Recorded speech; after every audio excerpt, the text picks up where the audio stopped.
Welcome to the 8th video in my Making the Ticket to Ride Legends of the West campaign replayable series. Before we begin, I will give a spoiler alert because I will be talking about game elements. And if you don't want those game elements spoiled, then this video is not for you. However, if you're like me and want to make your Ticket to Ride Legends of the West campaign replayable, then welcome. For the fourth game, year 1874, you will now be playing with boards 1 through 5, Florida, and either the Great Plains or the Open Range boards, depending on which one the winner of your previous game chose. For the purposes of my video, we will be talking about the Great Plains board. Before beginning gameplay, you will want to make sure you have the trackbed magnets on the game board and have put magnets on and cut out all of your trackbed stickers. This is also where you will need the Velcro dots. Again, using the Florida board as an example, you see these red circles here? This is where you are going to be adding some elements of gameplay in that are going to now involve these red circles. But before we get to that, I do want to explain the black track beds.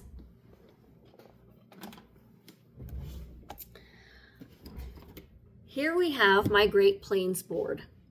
You'll notice that the magnets, of course, are black, but you also have black trackbed stickers. And I noticed that it's very difficult to distinguish between the black magnets and the black trackbeds. So I added a white dot onto all of my black trackbeds, including the ones on boards 1 through 5 that don't have the stickers. That way we can tell the difference between a magnet and a black trackbed. So the new rules that you're going to get for the Great Plains board are company towns. And as you can see, I've added the company towns rule to my tracking sheet, rule sheet. So company towns, each color gets 6 company town stickers. The idea then is throughout the game, as you are prompted, you can add one of your company town stickers to the board and you put it on one of those red dots. But again, you're sticking it on there and you're making it permanent. And the whole purpose of this, the videos and stuff that I'm making and what I did was so that I could replay the game. So using the old card deck I had, I stuck all of these company town stickers onto the cards and I cut them out and then I put them on Velcro. So now I can just Velcro them on and off. I suppose you could do it with a magnet, but I just went with Velcro dots. And then I keep all of the company town stickers then in the little baggie that is labeled with whatever company town it is. And that is the workaround for that.